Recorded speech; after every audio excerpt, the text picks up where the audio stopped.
Merci, à bientôt. Gérer une situation de chantier, c'est pas facile. Et comme c'est compliqué, on a tendance à repousser au maximum les échéances et donc pour le coup, la trésorerie s'en ressent puisqu'on ne facture pas au bon moment. Avec Batappli, c'est assez facile de gérer une situation de chantier. Ce que je vous propose de voir, c'est comment Batappli gère une situation de chantier et comment organiser sa trésorerie au mieux pour gérer les chantiers un petit peu longs, notamment les chantiers béton. Un chantier béton, il faut laisser sécher 28 jours, donc on décale pour autant son intervention sur le chantier, sa facturation, et il faut quand même payer et la main-d'œuvre et les fournitures. Donc je vais vous montrer sur un devis de maçonnerie qui se prête bien à ce genre d'exercice, comment on gère des situations en quelques clics. Je sélectionne mon devis et je vais faire une situation sur ce devis. Et ici, je me retrouve dans le choix à faire avec une situation détaillée, par exemple, et un pourcentage de l'acompte pris sur chaque situation. Pourquoi c'est facile de gérer une situation? Parce qu'on peut simplement quantifier soit à l'unité, soit au pourcentage un travail. Exemple, dans mon devis, l'implantation, ça sera forcément une unité. Il suffit que je mette 1 pour valider la ligne. Si j'ai fait 50% du radier, je vais pouvoir positionner 50%. Donc la première situation va se contenter d'avoir fait l'implantation et 100%, par exemple, puisque le radier on le fera en une seule fois pour un garage, je vais pouvoir ici inscrire en pourcentage de la situation 100%. Et je vais pouvoir ici créer une facture. Donc j'enregistre, je dis oui.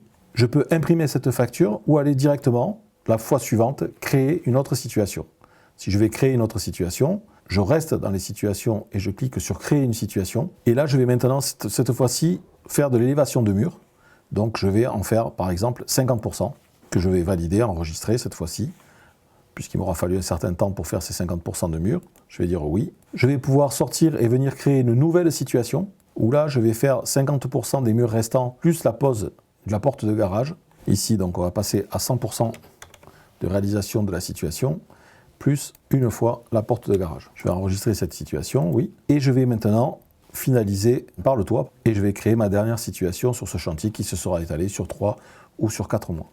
Et j'enregistre. Une fois toutes mes situations terminées et mes factures envoyées à chaque étape, je vais pouvoir ici imprimer un décompte général pour voir la totalité de cette facturation sur un seul document qui va repréciser tous les montants hors taxes ou tous les montants TTC. C'est ce qu'on peut voir maintenant sur ce document qui fait référence au devis initial avec le montant initial et le montant TTC, la première facture de situation, la deuxième facture de situation, la troisième, la quatrième et le bilan facturation-encaissement. Puisqu'on n'a encaissé aucune des situations, forcément le bilan pour l'instant est à 0, mais si au fur et à mesure on encaisse cette situation, on peut suivre comme ça ces encaissements de situation. Il existe plusieurs types de situations, on peut gérer des situations de manière globale, d'une manière détaillée avec un encaissement de l'acompte soit au pourcentage de l'avancement du chantier, soit directement sur la première situation. Si vous avez besoin de plus d'informations ou d'une démonstration détaillée, contactez-nous.